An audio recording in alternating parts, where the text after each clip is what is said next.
we need to recognize that in this awakening that we've had, right? So Black folks are waking up. I think that there is a movement that is really beginning to shake the narrative, and even people who are in maybe more ratchet spaces, they're beginning to hear some things, right? You got, I'm not about to get started on Jay-Z and Beyonce, but you got, you know, the Carters and other folks, you know, who are speaking out in these places and spaces where even the, let's say, the less educated, the less woke, the less fortunate of us are in those spaces, right? So those narratives are coming into play.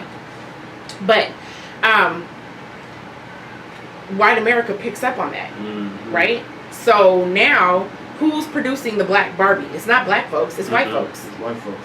Who's producing, you know, and I got Disney stock, so like go see Wakanda all you want to, but who's producing Wakanda? It's not Black folks, it's white folks, right? And so we can celebrate the individual wins. Yes, there were a lot of Black actors who got paid. Yes, there was Black directors. Yes, there was, you know, but it's more symbolism. Who owns it?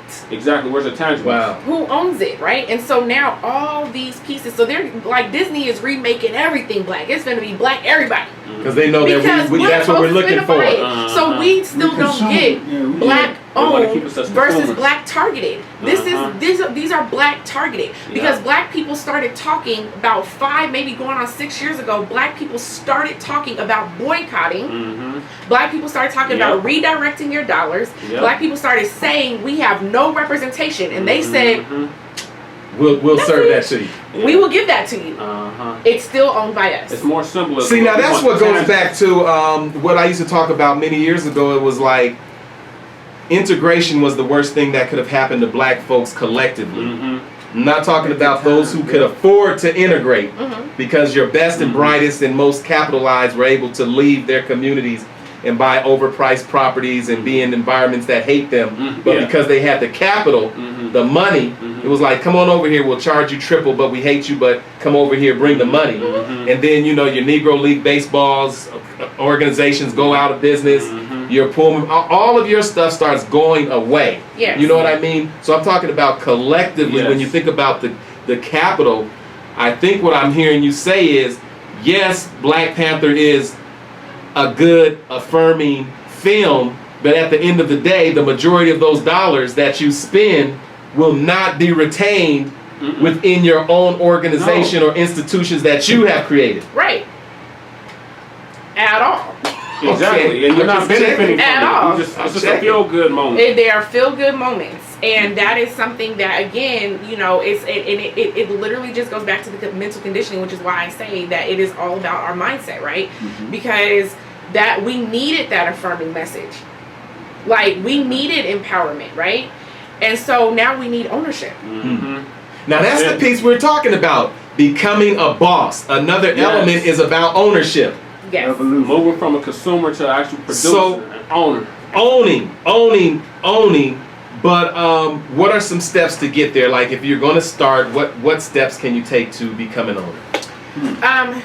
So first, do it the legal way. Do it the right way. This country is a capitalistic society, and so, you know, I've been looking outside the country. I'm not above moving outside the country, but if you're going to live in America, you need to know what board you're on. You're on a capitalistic board. And so you need to be able to play by those rules. And so if you just bootleg your business, then you don't get to take advantage of the laws and the loopholes and the, you know, all of those things that exist inside of this game. Mainstream. So, you know, it doesn't mean you got to run in and do everything all at once, but definitely take the steps, take the time to get your business moving forward in a legal way. Underscore legal. Yeah. Because the system as it is designed, it capitalizes, and even if you're doing things legally, you can get caught up in that system. You know what I mean? And so don't put yourself in a position to where you are building an industry, which is the prison industrial complex. Based on trying these folks, because everybody I talk to is realize you're not going to win once you jump in with them, with that. Right. And we already know we're an over-police society. So, you know, what Brad got away with, Jerome is not getting away with. Ain't getting away with. Right. So don't do that. But yeah, so that I would say that's one thing is the legal aspect. But then after that, you really have to have a plan. Meet a need. We don't think about the things that we need because they're not exciting. Like seriously, who wants to own a laundromat, right? But how many people are using a laundromat? Exactly. And so what you see is a lot of these industries are like kind of on lock now, because you're not going to go into the plaza and get a laundromat in a plaza that already has a laundromat. And almost every plaza, especially like you go to certain neighborhoods, like our neighborhoods, all the plazas got them already, right? But who owns them? You're not going to get another nail salon, and that's so it's like there's certain things that you're not going to get multiples of inside of the same plaza, and those places are already locked down. We're not thinking about the things that we need. And so as much as I always have to say this, because there's so many of us that do this, that I say this not to offend, but I say this to be very, very real.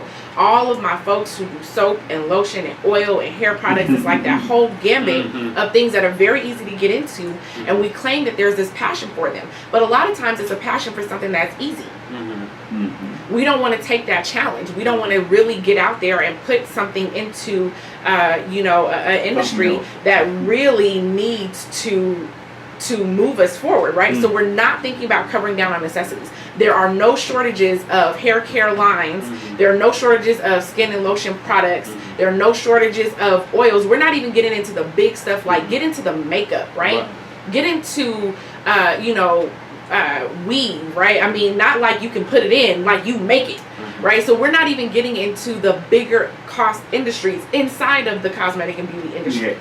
And so there aren't shortages for that, and that's why it becomes the side hustle, because it's very difficult to make it the full-time thing that you're doing, because there's so many options. I gotta ask you this. Dr. Ross makes a good point, and I gotta stop and send a shout out to my wife. You gotta do that. What's up? She says you are very smart. She says you're so smart. But Dr. Ross says, and when you own it, how do you keep it? How do you keep it? So again, to me that comes back to one, be legal, but it comes back again. I hope I don't sound repetitive, but it is the same thing, right? Like sometimes we're looking for this magic answer, and there really isn't one. It's about the way that you think.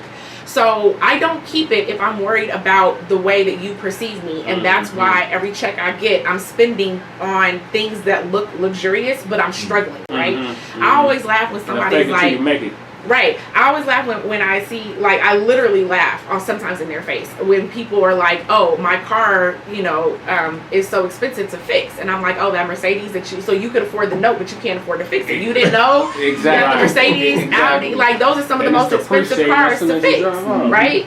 So, like... And you're not going to get it fixed under that shade tree. Oh, no. You're going right back to that dealership where they put that special code in. And once they put it on that rack, because you just want to be able to show someone else your success, right? Let that show off. You have to have certain habits in place in order to keep it, right? So you have to have discipline. You have to have grit.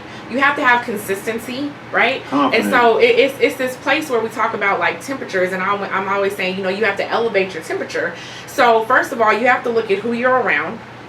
Right, so if you're hanging around low frequency people, you're going to be low frequency. And there are levels, like you can know who's low frequency. People who are jealous, people who are always angry, people who are always complaining, people who always have a gripe, right? There's never any right solution. Anything that you tell them, there's always a well, but, or my situation is different because those are all low frequency people, right? So you have to elevate yourself to be hanging around people who are talking about solutions, who are talking about legacy, who are talking about how they're going to make something work, right? They can experience an issue, but their thing is on great gratitude, right? And thinking about manifestation, and so you have to put yourself around people who are thinking that way, because just like anything else, if you drop an ice cube into boiling water, that ice cube is going to heat up, right? Exactly. But if you had ice cold water, even if you took a cup of hot boiling water and dumped it in, that water's going to cool down. So it's what you're hanging around as that majority. And oftentimes you have people who don't want to break away because that's been my homegirl for forever. Okay, well, love her from over there. It's not that you don't love people, right? And it's okay if they're like, oh, you acting different. Yes, I am, because I'm growing and I'm elevating myself. Wow. So I am absolutely acting different. I don't feel any kind of way about that. Right. I'm good with that. I'm okay with that. So, Wow. you know, you have to constantly put yourself inside of these different, you know, better rooms, really, in order for you to continue to grow, right? And they are going to teach you what you need in order for you to keep it. But it's going to take a certain level of characteristics that you have to develop, and they're not always easy. You have to have grit. That's perseverance. You have to have consistency. You can't do something one time, even if it was really, really great. So you'll have someone who will have something who's good, and then they stay living in that whole space. Remember when I did? Yeah, but that's done. So you can't live there.